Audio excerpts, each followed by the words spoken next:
मैंने वो मोबाइल जमीन पर दे मारा। मेरी सांसें, मेरी धड़कनें काबू से बाहर थी। संजय कमर पर हाथ रखे, परेशान सा मुंह बनाए चारों तरफ बेचैनी से जैसे कोई रास्ता तलाश रहा था। कुछ सफाई देने के लहजे में उसने एक बार फिर मुझे समझाना चाहा। देख अंश, जिस दिन तूने सोनाली को बताया कि तू चाहता है उसे लेकिन अपना नहीं सकता, उस दिन सोनाली बहुत दुखी थी। मैं उसकी बातें सुनकर समझ गया था कि तू उसे सच में चाहता है, वरना तू किसी को इस तरह की बात बोलता ही नहीं। मैंने तेरी आवाज रिकॉर्ड की ताकि तेरे दिल का सच उसे तेरी ही आवाज में सुना सकूं, लेकिन तूने कुछ और ही बोल दिया। मैंने वो रिकॉर्डिंग की लेकिन उसे सुनाई नहीं, कभी नहीं। इस रिकॉर्डिंग के बारे में जिया तक को कुछ नहीं पता। I swear by my only son. उसकी कस्में, उसकी ग्लानी, उसका पछतावा कुछ भी वक्त बदल नहीं सकता था, और न ही हालात को। मैं टूट गया, वही मैदान पर घुटनों के बल बैठ गया। अंश, संजय ने मेरे सिर पर हाथ फेरा। तो उसने ये कैसे सुनी? मैं सच में नहीं जानता, लेकिन बस इतना जानता हूं कि मैंने उसे नहीं सुनाई। ये कैसे हो सकता है? वो किसी दूसरे की चीज को बिना पूछे देखती तक नहीं। तू पागल हो गया है क्या? उस सन्नाटे में उसकी आवाज किसी बिजली की कड़क सी सुनाई दी। वो यकीनन झूठ नहीं बोल रहा था। तुझे ऐसा लगता है कि मैं ऐसा कर सकता हूं? मुझे तो याद तक नहीं था कि ऐसी कोई रिकॉर्डिंग है भी मेरे फोन पर। कसम से अगर इसका ध्यान होता तो अब तक ये मेरे फोन पर न होती। मैंने बस उसे सुना। मैं सिर्फ सुन ही तो सकता था, अब यकीन करना ना करना तो मेरे हाथों से भी छूट चुका था। मैंने जमीन पर पड़ा उसका मोबाइल उठाया और बिखरे से कदमों पर वहां से चल पड़ा। हो सकता है कि जो कुछ संजय ने कहा वही सच हो, लेकिन मैं यकीन न कर सका। मैं करना चाहता था, लेकिन कर न सका। मैं चलते चलते इस अस्पताल के एक दूसरे अंधेरे कोने पर जा पहुंचा। ऐसा कोना जहां मैं खुद के सामने खड़ा हो पाता। संजय का फोन मेरे हाथ में था। एक ठंडी बेंच पर अकेले बैठकर काफी देर तक मैं उस रिकॉर्डिंग को सुनता रहा। मैं महसूस करने की कोशिश कर रहा था कि सोनाली पर क्या बीती होगी मेरी आवाज में ये सब सुनकर। उसने कैसे इतने दिन तक खुद को संभाला होगा। शायद यही वह बात थी जो वह कहते कहते रुक जाती थी। मेरे कहे लफ्ज जब मुझे ही इतनी ठेस पहुंचा रहे हैं, तो उसे कितनी चोट पहुंचाई होगी। न जाने उसने इतना सब्र कैसे किया। डॉक्टर के बता देने के बाद भी कि ये आत्महत्या की कोशिश है, राय साहब की नजरों में मैं ही गुनहगार था। उन्होंने अपने कुछ खास लोगों को वहां बुलवा लिया था, जिनकी कपड़ों में हथियार छिपे थे, जो केवल मेरे आसपास मंडरा रहे थे। मैं यहां से कहीं जा नहीं सकता था। अगर होश आने पर गलती से भी सोनू मेरी ओर इशारा कर देती, तो उसके बाद ये लोग मुझे अस्पताल से किसी अजनबी जगह ले जाकर सोनू की तकलीफ का हिसाब बराबर करने वाले थे। संजय ने उन्हें लाख समझाया कि अंश ने जहर नहीं दिया है, वो तो उस वक्त घर में था भी नहीं, लेकिन उनके लिए ये दलीलें कोई मतलब नहीं रखती थी। वह सोनू के होश में आने का इंतजार कर रहे थे। उनके शक का इलाज बस अब सोनू के ही पास था। मिस्टर राय अपनी बेटी के पास बैठे, उसका हाथ थामे भरी हुई आंखों से उसे ताके ही जा रहे थे। सोनाली के होश में आने का इंतजार करते करते वो खुद बेहोशी के कगार पर पहुंच गए। उनका दिल इतना मजबूत नहीं था कि अस्पताल में सोनू का चल रहा इलाज देख सके। उनका प्यार इससे पहले तक उनके गुस्से में दिख रहा था, और अब उनकी कमजोरी में भी दिखाई पड़ने लगा। मिसेज राय और संजय उनसे मिन्नतें करने लगे कि वो घर जाकर आराम करें।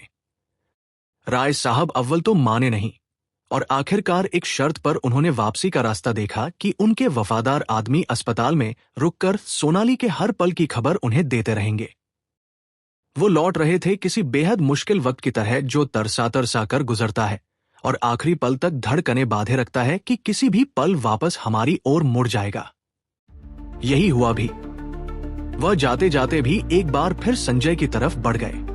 उसका चेहरा पहले ही इस उलझन में था कि किस तरह वो अपना पल्ला झाड़ सकेगा। राय साहब को अपने सामने फिर खड़ा देख वह और घबरा गया। ये ही वजह थी कि मैं सोनाली की शादी इस जैसे इंसान से नहीं कराना चाहता था। एक कड़वी नजर मेरी तरफ करके, हो सकता है कि ये एक अच्छा इंसान हो, लेकिन एक अच्छा पति वो ये नहीं बन सकता कभी। अपने जबड़े को भींचते हुए वह एक बार मेरी तरफ भी बढ़े। कुछ भी करो, लेकिन मेरी बेटी मुझे सही सलामत चाहिए, वरना मैं तुम्हारा क्या हाल करूंगा, ये समझाने के लिए मेरे पास शब्द नहीं है। I will not spare you अंश सहाय। आप बेफिक्र रहिए। अगर सोनाली ने आंखें नहीं खोली तो मैं खुद आपके पास आ जाऊंगा। आपको जो हाल करना होगा मेरा कर लेना। मैं उससे बस एक सवाल करना चाहता हूँ। तुम और उससे कोई सवाल नहीं करोगे। जब वो होश में आएगी सबसे पहले मैं मिलूंगा उससे, और अगर तुम्हारी कोई भी गलती हुई तो तुम उससे कभी मिल ही नहीं पाओगे। मैं तुम्हें इस लायक छोड़ूंगा ही नहीं। एक सैलाब मुझ खामोश दीवार से टकरा टकरा कर वापस लौट गया।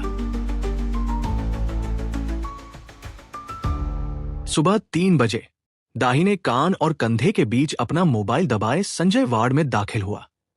उसके दोनों हाथों में कॉफी के 2 कप पकड़े हुए थे। उनमें से एक उसने मिसेज राय को दिया और दूसरा मेरी तरफ बढ़ा दिया। No thanks. मैंने उसका हाथ अपने चेहरे से थोड़ा दूर कर दिया। हम सब एक दूसरे पर नाराजगी जाहिर करने से ज्यादा सोनू के लिए परेशान थे। उसने अब तक आंखें नहीं खोली थी। संजय ने दोबारा नहीं पूछा और फोन पर दूसरी तरफ के इंसान को होल्ड कहकर फोन मुझे पकड़ा दिया। तुम्हारी मम्मी बात करना चाहती हैं। उसने खुद ही कॉफी के घूंट भरने शुरू कर दिए। मैंने मोबाइल लिया और वार्ड से बाहर आ गया। हाँ माँ, कैसे और क्या हुआ से लेकर शुरू हुई बात आखिर फिर वहीं आ गई। अब तो तुम्हें वो हासिल हो ही गया होगा न जो तुम हासिल करना चाहते थे। औरों की तरह WP गुस्सा तो नहीं उगल रही थी, लेकिन अपनी पहली ही लाइन में उसने बता दिया कि वो भी मेरे विपरीत ही खड़ी है। आंसू, बेइज्जती, अपने परिवार को छोड़ देने का एहसास काफी नहीं था जो तुम अब इस तरह की तकलीफ भी दे रहे हो हमें। मैंने जवाब नहीं दिया। अंश, अभी कुछ दिन पहले ही मैं ईश्वर को धन्यवाद दे रही थी कि अब तुम्हारे अंदर सुधार हो रहा है, कि तुम अपने परिवार के लिए खड़ा होना सीख गए हो। लेकिन तुम क्यों इस तरह नीचा दिखाते हो मुझे? क्यों ये गाली देते हो कि मैं तुम जैसे किसी इंसान की माँ हूँ?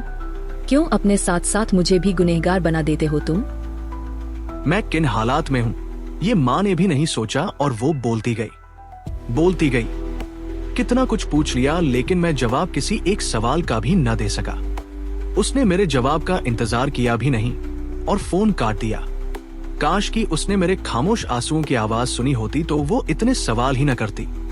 मैंने अपने चेहरे से उसकी शिकायतों और अपने दर्द के सारे नम निशान मिटाए और वार्ड में दाखिल हो गया। आंटी ने क्या कहा? कुछ नहीं। मैं सोनू के पास जाकर बैठ गया। आंटी कल सुबह गति और रेनू के साथ यहाँ पहुंच जाएंगी।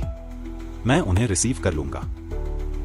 थैंक्स, मैंने उसी खालीपन भरी आवाज में कहा और नजरें फिर सोनू की मूंदी हुई आंखों पर कर ली। सोनू को 5 घंटों में होश आ जाना चाहिए था, लेकिन 7 घंटे बीत जाने पर भी वो उसी गहरी नींद में थी। हमारी उम्मीदें छूटती जा रही थी। मिसेज राय का सब्र दम तोड़ रहा था और उनके होठ अब पहले से कहीं ज्यादा हिल रहे थे सोनू के लिए दुआ करते हुए। बाहर मीडिया, पुलिस सब राय साहब की बेटी का बयान लेने के लिए सांसें रोके इंतजार कर रहे थे। राय साहब हर 5-7 मिनट में अपने आदमियों से वार्ड की खबर ले रहे थे। सबके पास अपना एक खास काम था और मेरे पास भी। उंगलियों को आपस में उलझाए मेरी नजरें ECG स्क्रीन पर गढ़ी हुई थी, जिसमें मैं सोनू के धड़कते दिल की तरंगे उठते गिरते देख रहा था। जब जब मेरी नजरें उसके बेजान से चेहरे पर पड़ती, मेरा मन कह उठता, इस सब के लिए तुम्हें कभी माफ नहीं करूंगा।